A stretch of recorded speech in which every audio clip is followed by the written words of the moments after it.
More now on the good, long life and times of Ronnie Delany, one of the country's greatest ever sports people. Our last Olympic gold medalist in athletics, who died yesterday, a week after his 91st birthday. We'll talk about Ronnie shortly with more legends from Irish athletics, John Treacy and Eamonn Coghlan. But first, let's hear from the man himself and his famous win in the 1500 metres final in Melbourne in 1956 when he was just 21. Winning. Coming through the tape, that's what it was all about. It's Delany now coming down the top bench to my right. He's coming into the back straight and he's been cheered on and waved on and urged on and roared on, and that's to come even better. You focus on what you've done your preparation, mentally you're prepared, you go into the Olympic Village, you set about the task at hand, which is to win your gold medal. Now we take the 1500 metres surf. There were 12 starters. This, of course, one of the great races of the track. I'm there, I'm still comfortable, the field is breaking up, so I progressively move with this general movement. I'm still no more than 5-6 yards back. 180 yards to go. Newton's got his head back, but he's well in the lead. I've been trained to think in terms of one decisive move, so I have to be patient. Coming up, one error on the outside. Newton, has he gone a bit too soon? Delany coming up very fast. I think I made a kick coming into the final bend, 180 metres to go. In my spirit, in my soul, I was flying. I knew I was flying. I didn't know I was going to win the Olympics at this stage, but I was on my way to try and do it. I flew by everyone going around the last bend. I entered a straight, which is going to be about 80 metres long.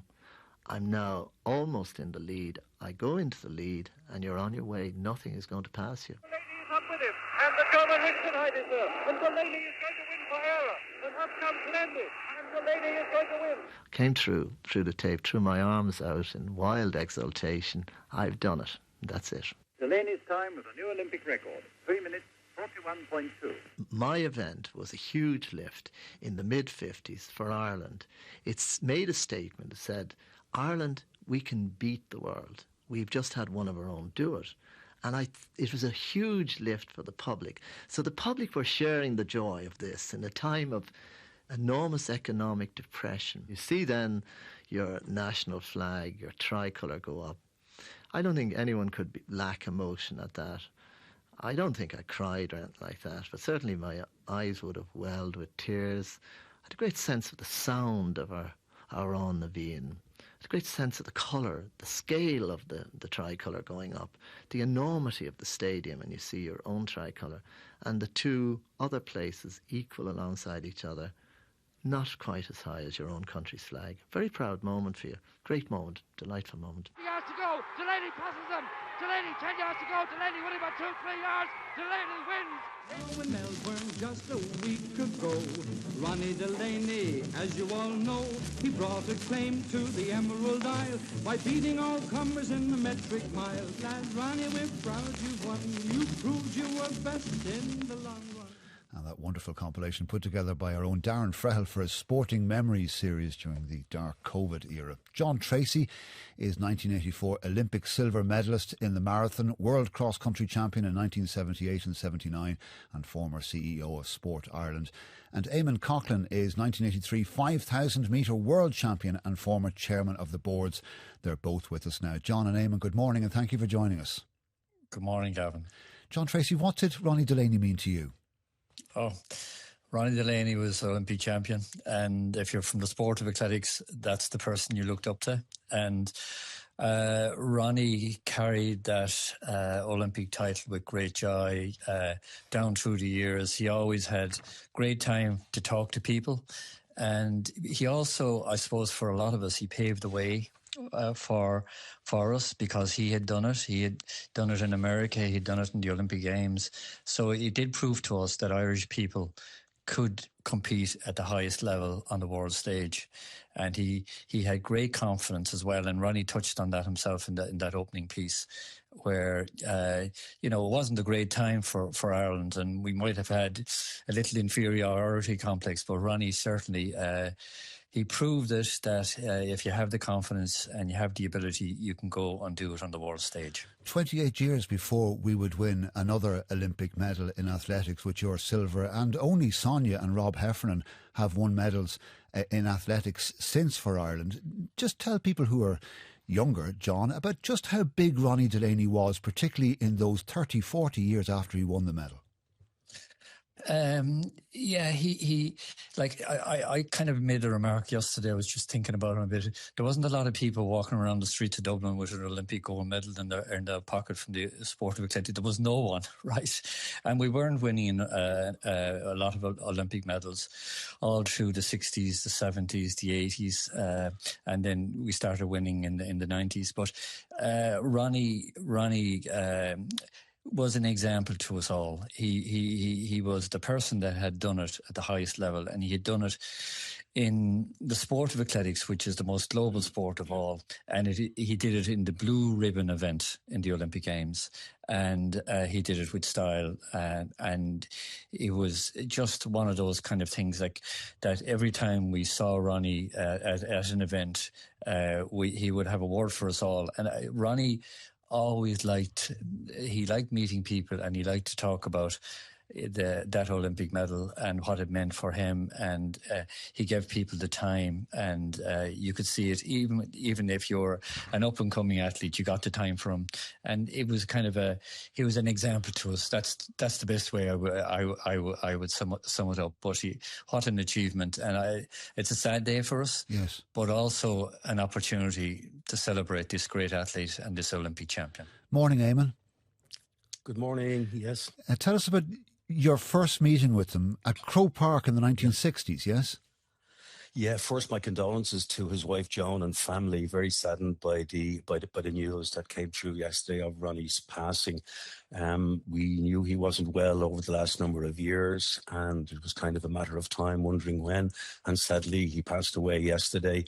But my recollection of Ronnie goes back to when I was only a young boy, starting off in athletics in the mid-60s. And my father, Bill, who was an electrician, was responsible for the sound systems in Croke Park and Glenmalure Park and Dalymount Park. And I used to tag along and pull the wires with him, helping here and there. So when I just commenced my career in athletics, who, lo and behold, was in the Ard Corla in Croke Park, only the great Ronnie Delany, and my dad introduced me to the Olympic champion. And Ronnie patted me on the head and he says, "Good luck in your career. I'll be watching out for you one day." And from that time on, Ronnie and I became great friends. He was a great mentor of mine. He guided me all the way through, and even was responsible for helping to get me on scholarship to Villanova University. Yes, you went to the same university as Ronnie went to, isn't that right? Yes, Villanova University in Pennsylvania. And Ronnie was the pathfinder while Jim Reardon, Cummin Clancy and John Joe Barry went to Villanova before Ronnie. Ronnie was the one who became the pathfinder. Ronnie was the one who set example. Ronnie was the one whom we all wanted to really live up to and try and surpass his greatness. And any time you were seeking advice from Ronnie, he was always there to help out. And the one thing I really picked up from Ronnie more than anything else in my career was to learn to win races. Don't be running for time. Learn to win. Learn to win from the front. Learn to win from the back, and learn to win from the middle. So athletes can run great times and finish second, third, fourth, and fifth, but winning was more important. John, just listening to those clips put together by Darren that we played earlier on in the programme, what's refreshing even now, listening to him as an older man, remembering that race, is just how confident he was. When we say there was no modesty, it's in a good way. He was supremely confident of his own abilities. He was indeed. And if you didn't have that confidence, you wouldn't win. You just don't win races. And obviously, Ronnie got that confidence from all the training he was putting in, and he trained very, very well. And I know he went to those Olympic Games very confident of winning a gold medal. And you look, he just was outstanding. And he's similar to Eamonn. He was definitely chairman of the boards in America for many, many years, winning all those 40 indoor races, and that's some achievement. So he built on the training, and that training gave him the confidence, and he carried that. But if you don't have that confidence, you're not going to cross the line in first place in the story. Eamonn, I think you're uniquely placed to understand how a single race at a young part of your life can define your life. that minute of joy when you know you're going to win a race and carrying that joy with you for the rest of your life. You and Ronnie would have shared that in common. Very much so. We had our careers more or less were parallel from the point of view. Ronnie, as John alluded to there, winning 40 races on the trot between the 880 yards, the mile, 1500 metres. And I was fortunate enough to have a good, long, extended winning streak myself. And it was just because of that whole, I suppose, environment in Villanova, which was very positive. He had great teammates around him, and they instilled confidence, they instilled belief in him. And the great coach in Villanova University, Jumbo Elliott, throughout all the years that I was there, before me and even after me, Ronnie Delany was Jumbo Elliott's favourite athlete of all time. He loved Ronnie Delany. He was an elegant person. He was a gentleman. He was kind. He was considerate. But by God, was he a beast when it came onto the track. And would you believe, in the 1956 Olympic Games, when 180 metres to go, Ronnie Delany was near the back of the pack. Everybody thought that he was gone. He wasn't going to do it. But he ran 53 seconds on a cinder track for the last lap, which would be a phenomenal time all these years on. Ronnie just had it all, and he did it with such style and such grace. Glad we got to enjoy him for so long. Eamonn Coghlan and John Treacy, thank you both very much for speaking with us. And Pádraig Lodgers here with the sports news. We've heard from plenty on Ronnie Delany this morning. We've saved the best till last, yes? Yeah, we're giving our athletics commentator Greg Allen the big build up there. Certainly, Gavin, as we continue our tributes to Ronnie Delany. Good morning, Greg. Morning, Pádraig. Well, take us back to that gold medal for Ronnie in 1956, because it very nearly didn't happen at all. Yeah, we're so accustomed kind of to Irish sporting success these days. Back then, Ronnie was a total one-off, not totally recognised for his talent, because not everyone among the Blazers recognised that he was as good as he was. And the story goes that it actually took the casting vote of the chairman of the Irish Olympic movement to actually send Ronnie to Melbourne in the first place, because some officials doubted that he was up to it. You know, he was only 21.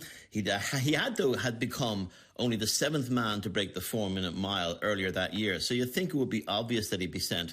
But this was 1950s Ireland, and we were a fairly, I suppose, inward-looking country. Anyway, he did make it to Melbourne, reached the final, and he was comfortably third, actually, in his semi-final. And this was a golden era for world middle distance racing. The 4-minute mile had only been broken a couple of years earlier, but Ronnie was, even at that young age, he was such a self-confident operator, confident in his ability to win. And that was partly because he was in the middle of an incredible run of victories on the indoor circuit in America, 40 consecutive wins. So anyway, he gets to the final lap in Melbourne. He's near the back of the field. He's in 10th place with 300 metres to go. And then he starts his move. And nobody is moving like him, literally, because not only did Ronnie have speed, he had this very stiff, upright style of running, but it was highly efficient. And there he was, pumping his legs, and he motors from 10th place to 5th place on the back straight, and then reaches the shoulder of the Australian favourite for the race, John Landy. And he's been roared on by 100,000 in the MCG. And Ronnie is just behind the leader. That was Britain's Brian Hewson entering the home straight. And then no one was like him. Ronnie just took off. Nobody could live with his speed off the bend. He powered on to win by 3 or 4 metres, going away from the field. And there's that famous photo of him dropping to his knees across the line and blessing himself. And that extraordinary finish, you know, in that home straight, especially by Ronnie, was at the end of an Olympic final, which was run at sub 4-minute mile pace, which was still very rare at the time.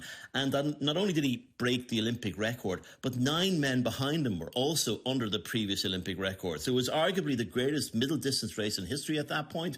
And in terms of Irish sporting achievement, like it's still up there, because it'll be another 36 years till the next Irish Olympic gold medal in any sport. And here we are nearly 70 years later, and we're still waiting on an Irish track and field gold medal since Ronnie's gold. And he was obviously synonymous and became famous with that historic achievement, but there was much more, wasn't there, to his career on the track? Yeah, like he retired young at 26, but he had actually raced so much that it wasn't in any way a short career.